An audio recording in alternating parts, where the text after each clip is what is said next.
Welcome to a post-Masters conversation here on Zoom. John Abendroth, Tom Spencer, as we've been doing the last number of weeks. And Tom, thinking about, first of all, let me get the sponsors out of the way here. Our friends at Original Joe's of Westlake, doing a great job they've got a little patio now for outside dining. They got the takeout, and they've got limited indoor seating, which is changing as we speak. And then my neighbors over here at Baggy's Liquors, 1958 they started, and they are nearly a legend, nearly a landmark. So I will throw the tag in there that eat and drink responsibly in both cases. Yeah.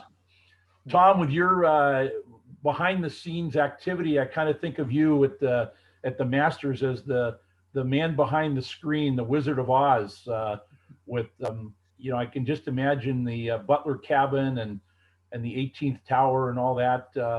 Boy, so many storylines. I hope you've got about 2 hours here to do this with me today. What a Masters. And other than the Women's Open coming up shortly in Houston, the last major of the year, the Masters will go back to back, 144 days apart, but really quite a week in Augusta. Yeah, it was, John. I was going to say I could talk about it for 2 hours if you wanted to, but we'll condense it down to the best of, and we're happy to get it in. A lot of buildup, of course, and when you think about the Open Championship being canceled altogether this summer, the oldest golf tournament in the world, you're just happy to see that the PGA Tour got its footing. The PGA Championship, notably there in San Francisco, great event. That was my Super Bowl this year, to see the PGA played at Harding. But to get back to the Masters coming off Winged Foot and have it be in November and truthfully being on site, John, it was not the same feel that we're accustomed to. But you put all that aside and you're just happy to put a product on the air that entertains sports fans and most importantly golf fans that love the Masters, want to see it every year, no matter what month it's played. And I think if you tuned in, you probably didn't notice that much of a difference. Certainly there would be some aesthetic elements to the course that were not as pervasive, but a fall look at Augusta was pretty stunning. And yeah, the course was soft. It was actually quite humid. Almost felt like a week in Florida. So you had humid weather, you had rain early in the week, and a lot of it. So the course was never going to play firm and fast, but nevertheless, clearly the best player last week won the tournament, no doubt about it. And other than a little bit of drama, maybe the first 5-6 holes on Sunday, it was Dustin Johnson's week, and he capitalized on it in fine fashion. Yeah, as I started doing some thinking about our conversation today, I ended up almost going to a second page of bullet points, but what's one major thing that you took away from this? Did you have a particular player or moment or something that really struck you? Yeah, probably in the end, the leaderboard is what you pay the most attention to. Certainly for those of us that have been around the game a long time, one story that got a lot of publicity, and rightly so, was Bernhard Langer at 63 making the cut, A, contending for a while, B, and then C, going head-to-head with DeChambeau in the final round and beating him. That's pretty cool when a 63-year-old's beating a guy in his mid-20s who was the pre-tournament favorite and hit some drives last week, again, with not a lot of roll, but carrying the ball 370, 380 in the air, and Langer had his number. But, so as we look at the top of the leaderboard, certainly, the Tiger and Phil dynamic that we've sort of been saying this for years, that collection, those two guys are slowly leaving the stage. Now, Tiger last year in 2019, unbelievable win. If it's his last major championship, we're not predicting that, but what a way to go out. Nicholson, really not playing at the level that he's accustomed to over 4 rounds. He's done it over 3 rounds this summer on the PGA Tour Champions, but 4 rounds in a major, he just seems to be a little too inconsistent. So now we're on to the next wave of superstars. And yet, even with that said, I mean, really only Dustin in the end, stood up for 4 straight days and played great golf. Justin Thomas, who had a run, he was up and down. So I guess my point in a roundabout way, John, is there were some lesser known players that showed they've got the game to win a major. You never know out of 100 guys, per week, and particularly at the majors. Even I used to think it was maybe 20 guys that showed up at the Masters believing they could win, but we had rookies on the leaderboard. We had guys that maybe aren't household names, as I said earlier, and they held their own. I mean, a lot of scores were shot by the Sung Jae Ims of the world that would have won most Masters, but yet Dustin Johnson was, as I said, the dominant force, and getting to 20 under par, that equals the all-time scoring record in any major and sets the Masters record, which, remember when Tiger broke it in 97, what a big achievement that was. Spieth a few years ago equaled it, and now Dustin beat it by 2. So big time achievement. I want to go back to longer for a minute. And when I'm watching golf on the weekend on CBS and there's some remarkable stat that comes up, I immediately think of you being the one paging through the books.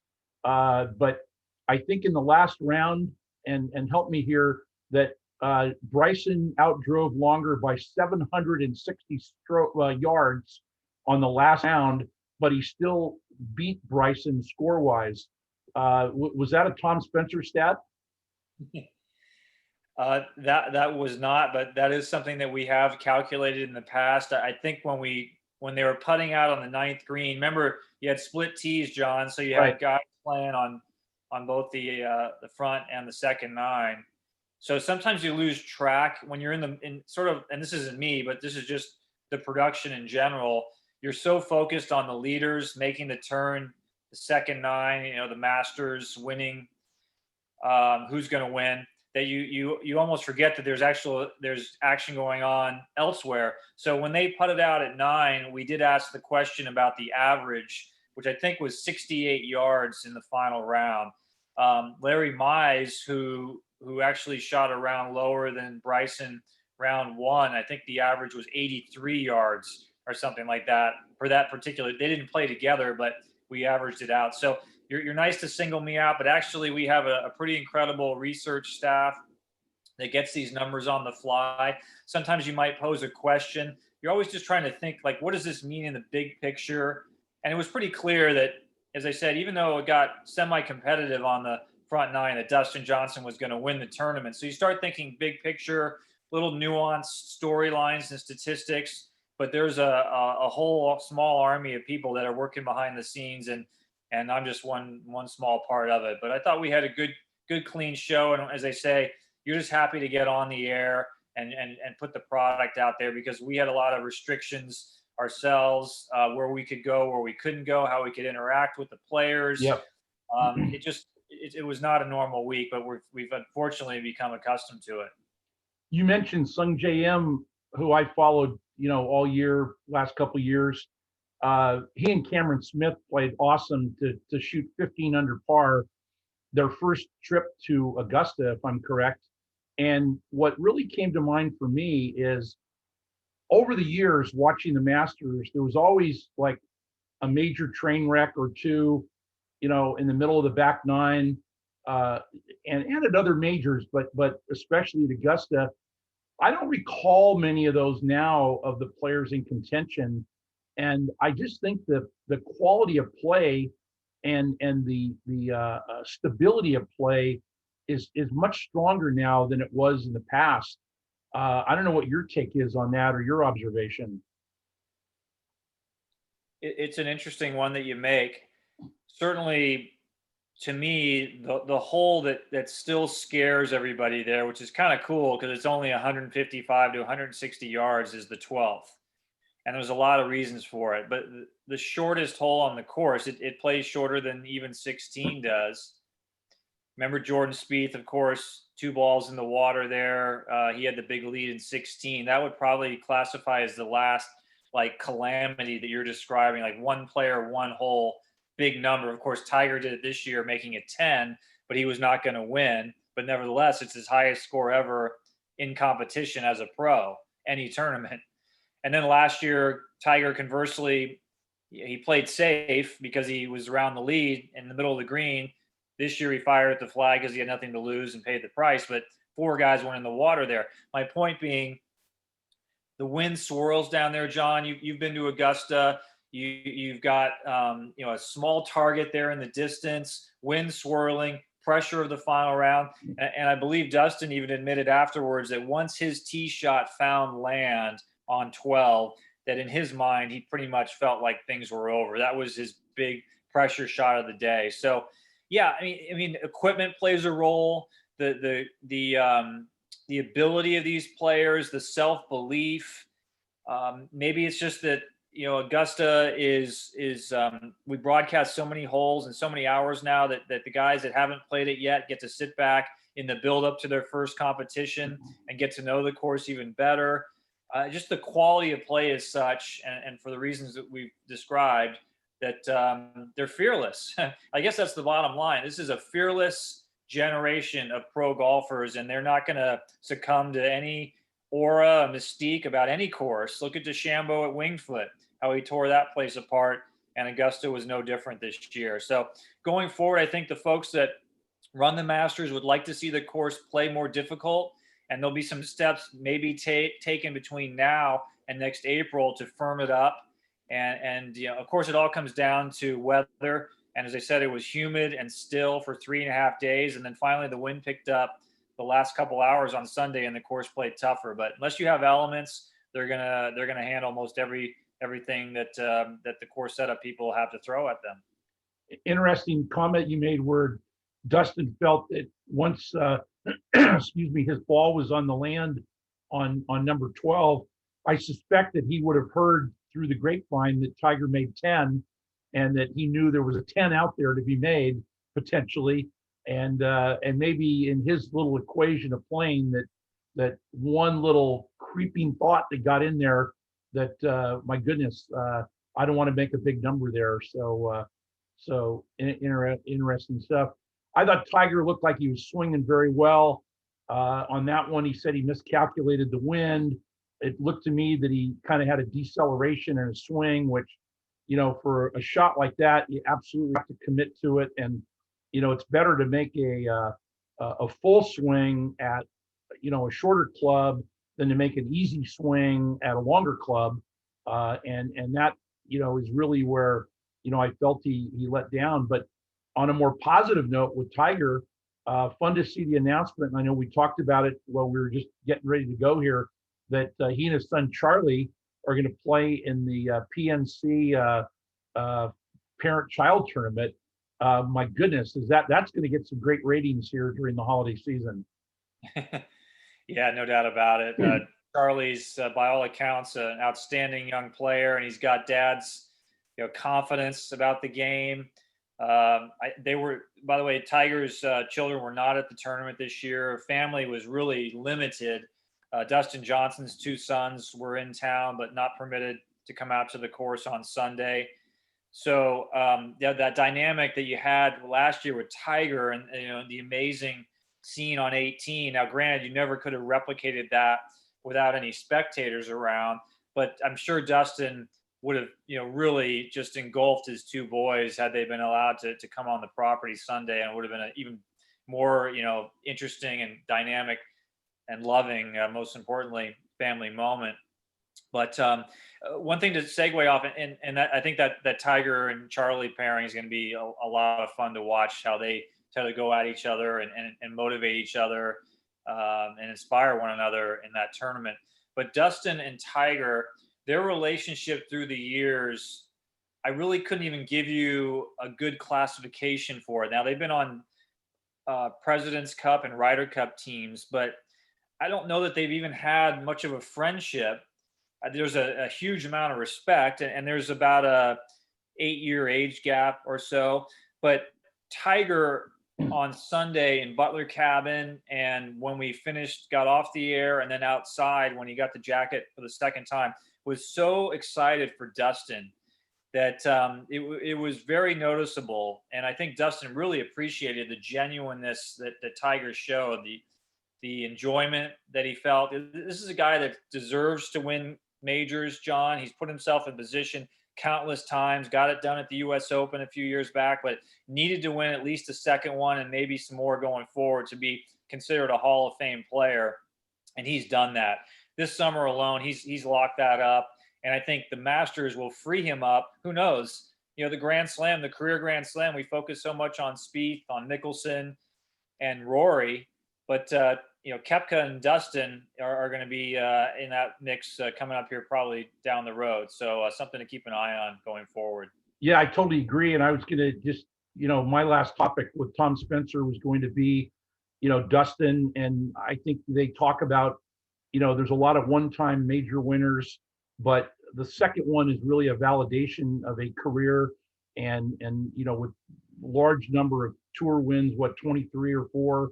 And then all of a sudden, he's got his second major now is really key.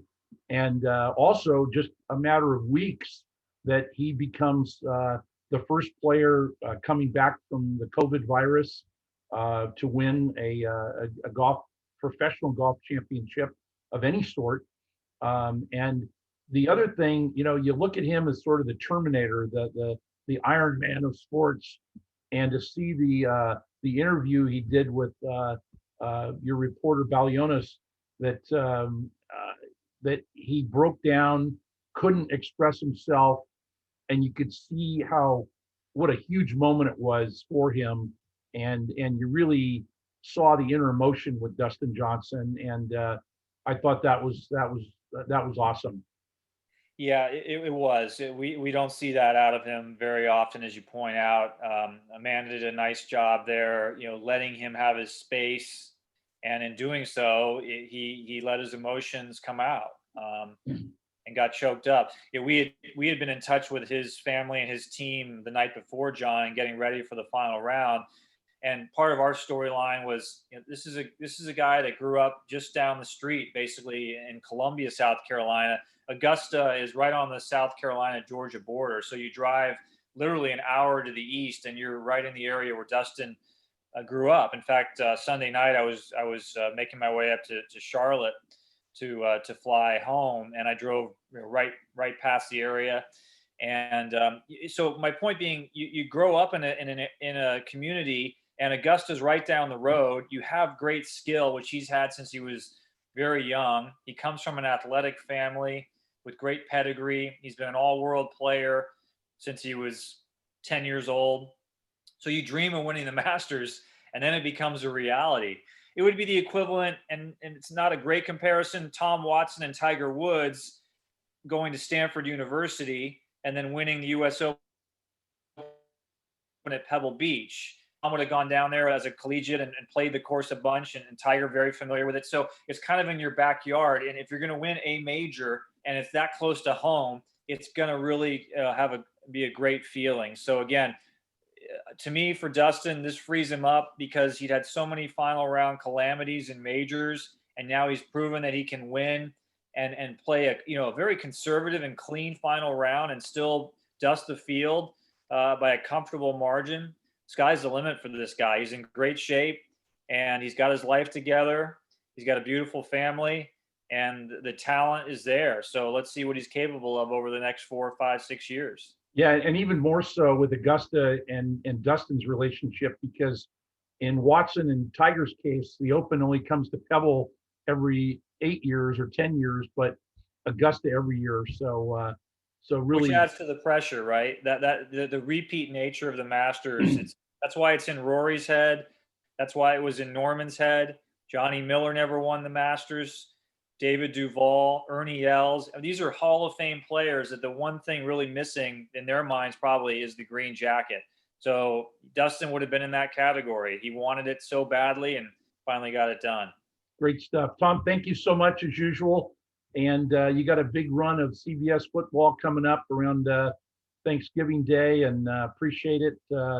And hope you get a little time with your great family, and appreciate your time, great insights, and love the behind the scenes stories. This is all, this is what our listeners and viewers like to hear, because they don't get to hear these things, but we get to hear from the Wizard of Oz here. So there you are. Like Man, but anyway, thanks, John. Good to be with you. All right, thanks so much. We'll catch up again soon. There's Tom Spencer, John Abendroth here, and you can catch our other interviews that we've done on YouTube.